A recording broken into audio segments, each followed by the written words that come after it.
Welcome everyone to episode 4 of Gripes with Grumpy. As you've seen on the past episodes, I get a bit vibey. We say a few things, we do it in jest, and I really did ask Willem to get me somebody that was jovial, was full of fun, not too serious, an industry sort of icon. Sorry, what did you say, Willem? We couldn't get him. Oh, okay. All right. So anyway, we've got plan B. Gerrie, welcome today. Thank you very much. Good morning, Mr. Grumpy. Yeah, I don't know whether I'm B, maybe I'm C or D or somewhere there.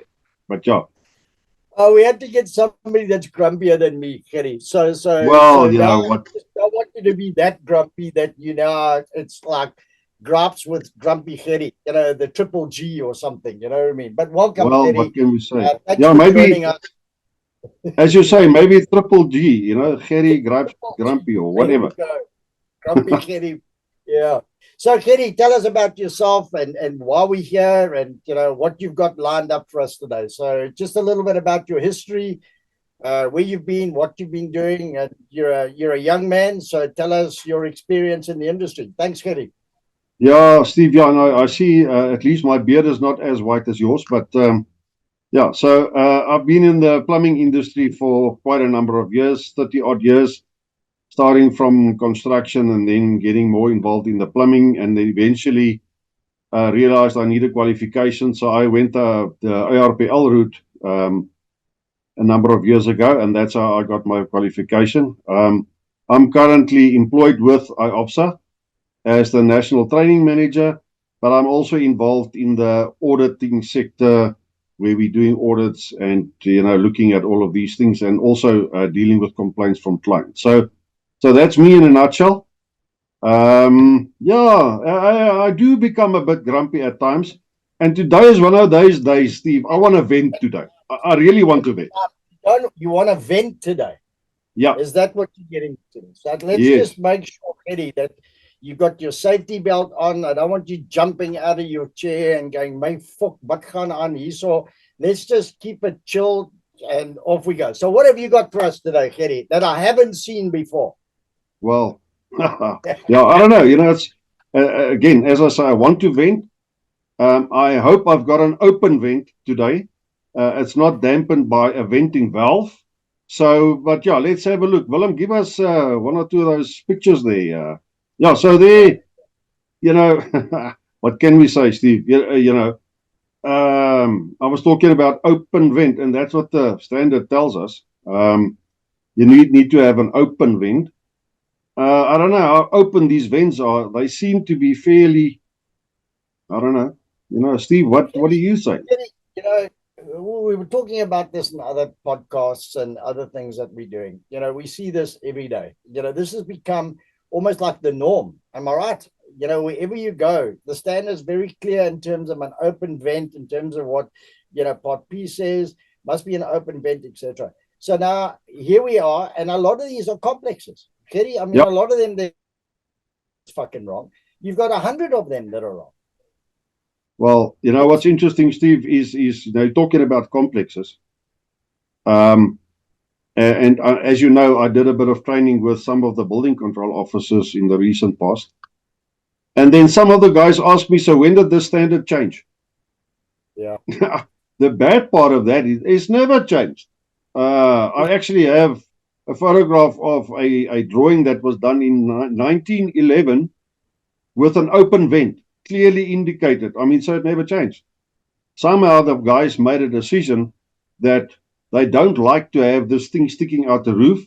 So then they decided, oh, let's go the other way. On top of that, that same standard also says that open end must be 2.5 meters higher than the finished floor level.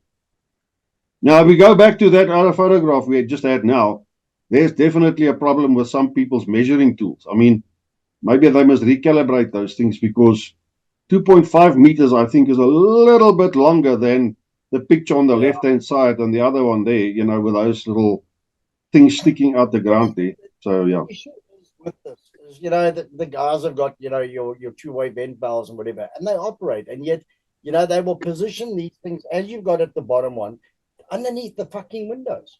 Well, And we've all been into units or places where I'll use the word, I'll go educated today. The aroma in those units well, is clear that whether it be a shopping center, whether it be a flat or a house, is that incorrect venting is a massive problem.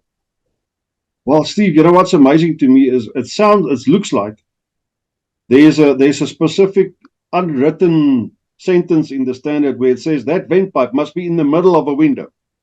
You know, if you look at those, it's right in the center of that window, right underneath the opening window. That apparently is the new way or the modern way of doing these things. It's But just, like you said, Gerrie, like you said, the standard has not changed.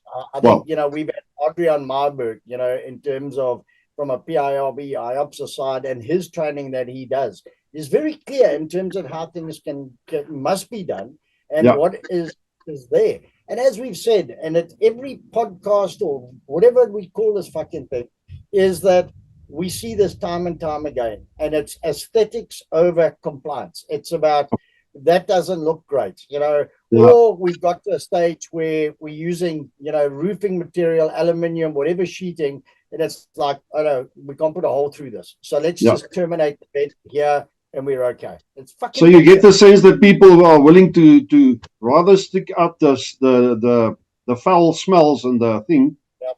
but they don't want to see the pipe. As long as they don't see the pipe, having a stinking house, apparently that is the way to go now. Gerrie, so I hope you got something better. I hope you got something that's going to put some Oh, light let's on. have a look, Willem. There's another photograph. Another one. Let's have a look at that one. I mean, this one, Steve, this to me seems to be basically what the standard says, going up through the roof. So that seems to be okay. I don't know what your opinion about that one, but I think that's more or less what the standard gives us. The interesting thing is, could have been a gully there. There could have been a few things, maybe a rotting eye, whatever. I see they got a bit, but it is going through the roof in terms of what's been required of the standard. 100%. So the story about this? The interesting thing is this: I got sent this photo a week or so ago from one of our members, and he told me, this is the installation that I've done. However, I got failed by the building control officer.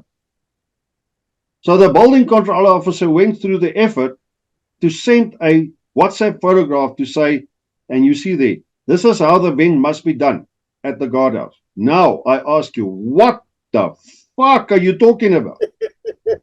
Yes. What standard are you working on? Where do you get this from?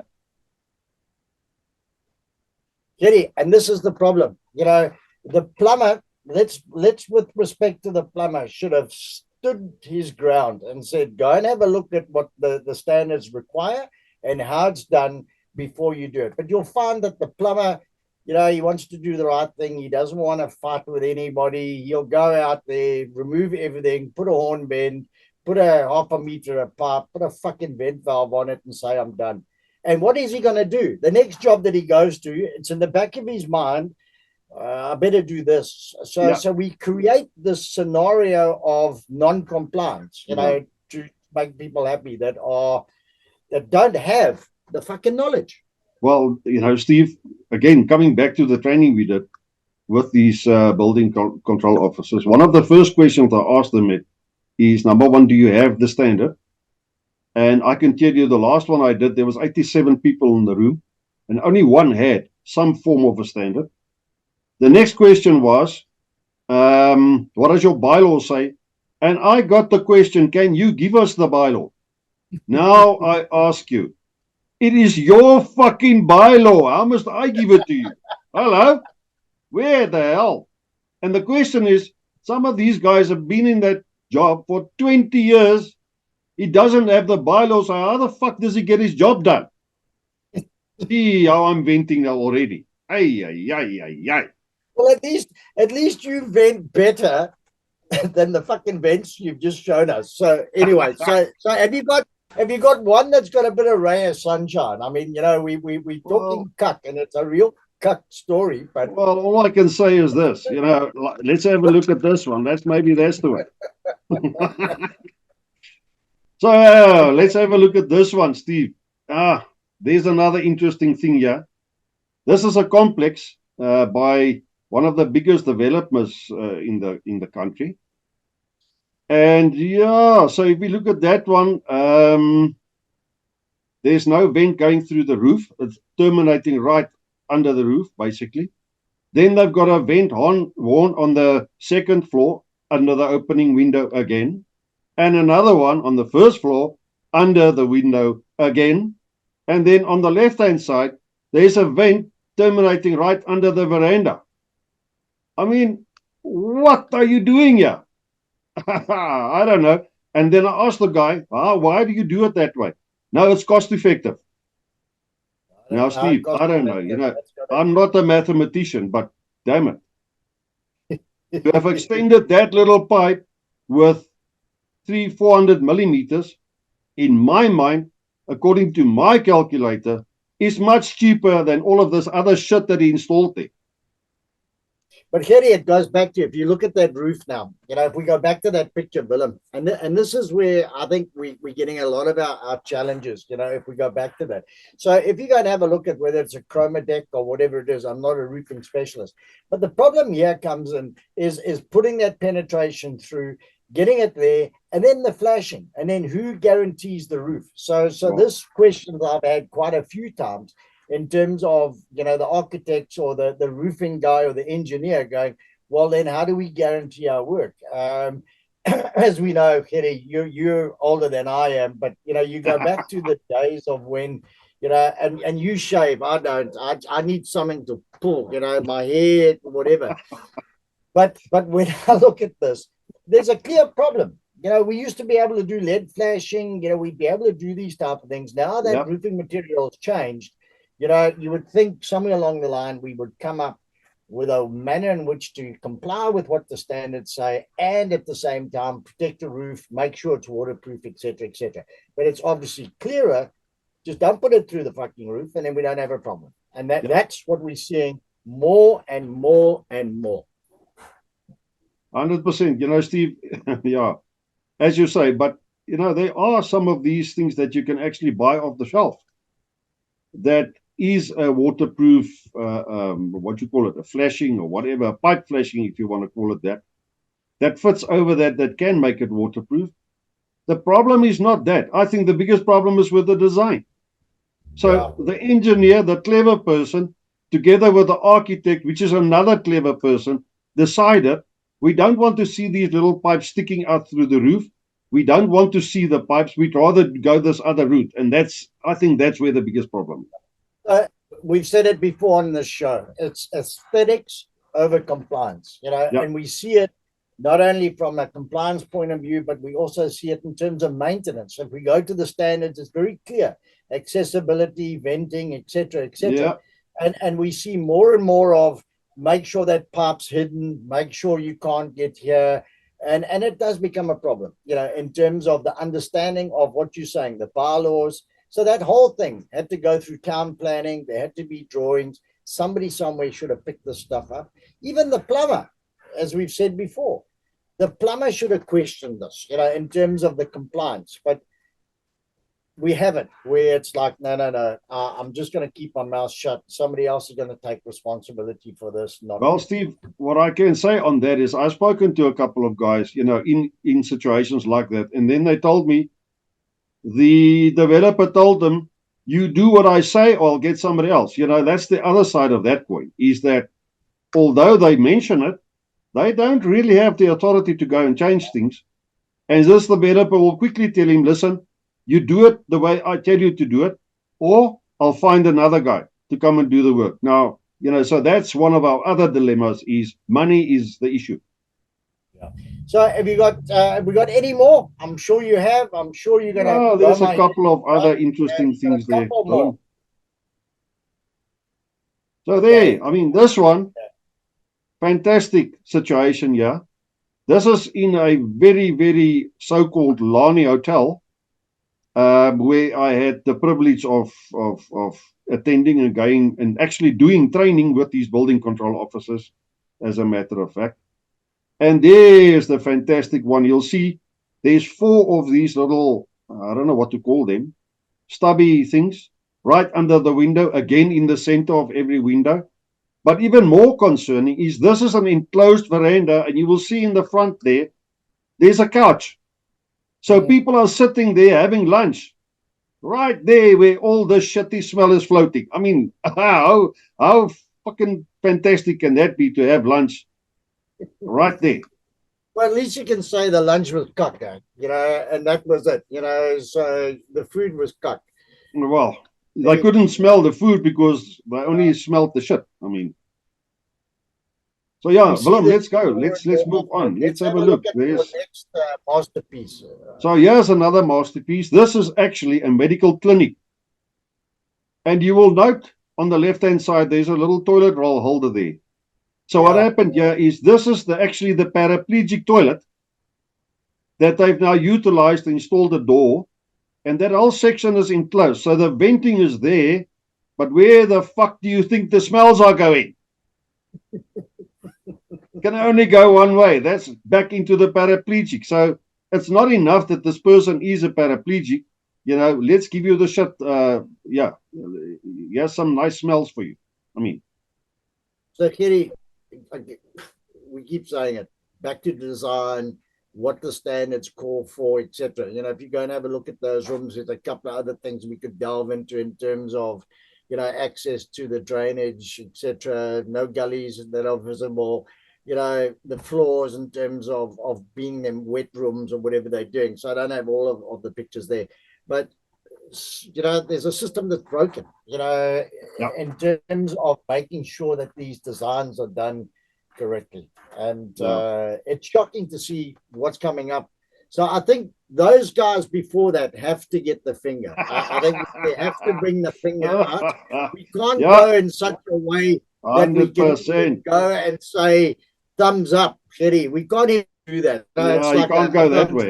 No, it's done. So no, 100%. I agree. Yeah. All right. So let's have a look, Willem. There's 1 or 2 others there. We can maybe just go through them quickly as well. You're talking about access, Steve. If you look at this photo, would you believe there's actually a drainage system in that wall? The amazing thing is just underneath the eaves there. I see there's a pipe coming out there, Gerrie. So that's I don't know what that. It looks like an exhaust pipe. You remember the old V6 Cortinas? It used to have one of those. Those big. The bigger it is, the bigger the noise. That is what they. But look at what it actually looks like inside that thing. So this is a complex, a golf estate, I must mention, where the guys are paying 7 million rand for a unit.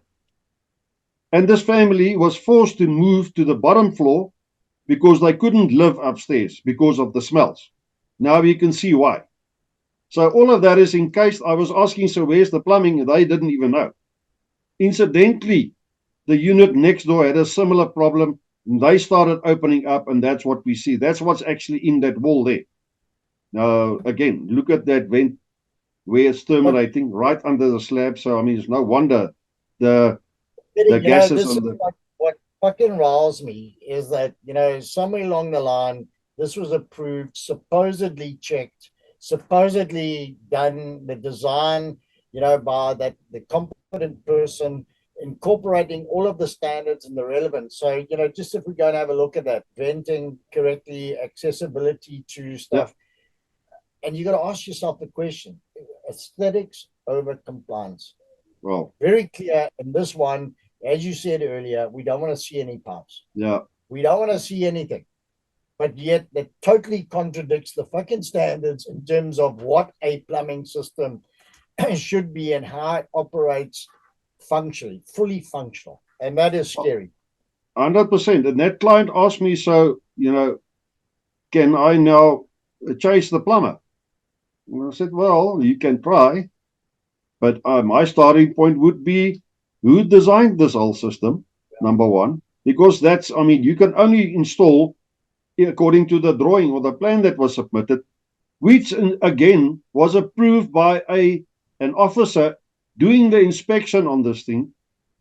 Again, it's quite clear that they did not even have the standard. That's why they approved those plans, number one. Number two, the other person on the installation is the building control officer, must have inspected this thing, and he approved it. So, it's an all-round situation where, and in the end, everybody wants to blame the plumber because he did the job. But he had no damn choice in that situation. And that's the we spoke about it earlier, Gerrie, where you're saying, the plumber may raise it and go and say, well, we can't do it this way, we have to do it this way, and it becomes a cost thing or whatever. So and the plumber just carries on. He may have noted it to them, advised them of it, whatever.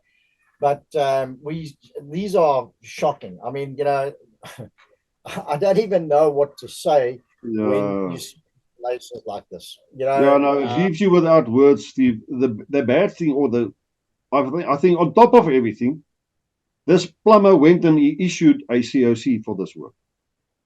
Now, how the hell can you issue a COC if you know this job does not comply to the standard, yet you certify it does? I mean, so it's a whole culmination of all of these.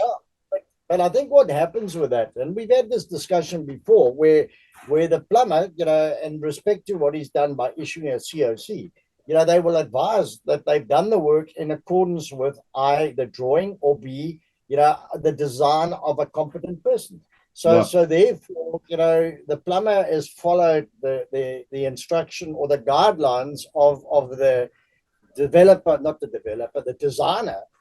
And this is where we have a challenge, in that it's wrong, and therefore why should the plumber carry the can for this fucking bullshit? The designer is the one who should be taking responsibility for it. The plumber clearly should know that all of that shit that he's done there is non-compliant and should have backed it up in one way, shape, or form with 100%. Regards to in writing, and to protect yourself in terms of that.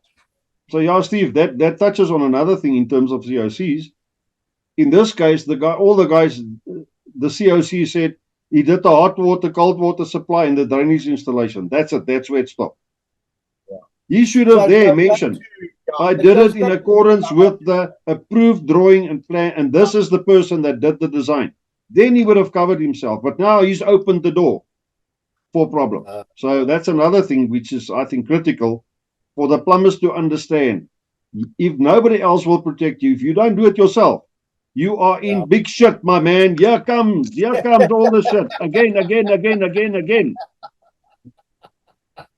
Gerrie, I don't know what fucking toy you bought today. Tell us what that is, for fuck's sake. Everybody thinks you've got an ice cream cone or something. No, it's actually a pen, Steve, which I came across, and it's a nice little thing, and if you press the button, there's a little turd coming up. Because that shit was faster than anything else I've seen. So now I know exactly where you are now. Because when you were flicking that brick there, we couldn't see the turd in the room. Okay, so now it's a smiling turd, Steve. Have a look. It's a friendly turd. Yeah, it's a friendly turd. Okay. Oh God, Gerrie. Okay, on this show we've got the finger. We can't give it I'll give your fucking pen a thumbs up. But we've had all kinds of shit on this show. We've had a ventriloquist. I think it was Richard and Georgie that came on, and now we've got you and your pen. I hope I'm not setting a trend for everybody to start bringing shit to this show now. But anyway, Gerrie, wrapping up. Last one. Have you got a last one, or have you shocked us enough? Have you vented enough? What would you want a plumber to take out of this show? What would you, if you had that pen, if it became a magic wand, what would you want plumbers to learn from this, Gerrie? Steve, I honestly think that the plumber should stand his ground, number one. He knows, or he should know, what's right or wrong, and he should stand his ground. Yes, I understand there is a financial issue where guys force you to do things, but then in that case, you have to cover yourself by doing the right thing. When you have documentation, refer to that document, refer to the plan that was approved, refer to the person that did the design in order to cover yourself. If that's the only way you can do it, then that would be my advice. Please protect yourself, cover yourself. Don't end up in shit. Gerrie, I think I couldn't have summed it up better. I think, like we say, we say this in jest, Gerrie, but it is serious. We have the standards, we have the requirements, we've got everything there. Plumber, please protect yourself. And I think I can't put any more emphasis on that. And also to contact PIRB, IOPSA, get all your regional chairman of IOPSA, their technical department. We've got real good backup behind you in terms of guidance. I mean, we have Adrian Marburg, who's the drainage fundy. If we don't know the answers, we don't know everything, we've got individuals that we can go to help you and guide you. But it's always easier after the fact to go, I should have done this, I should have done that. But Gerrie, I want to thank you for today. I really do appreciate you taking the time out of your busy day, sharing with us and talking cuck on Gripes with Grumpy. So, well, at least we didn't cause a shitstorm, Steve. We got a smile out of him. We got a smile out. There we go. We got the smile. What can we say? He was when he started. Well done, Gerrie, and I thank you for the time today. Take care, everyone. See you next time. Thank you. Thank guys. Keep well. Stay out of shit, please. Yeah.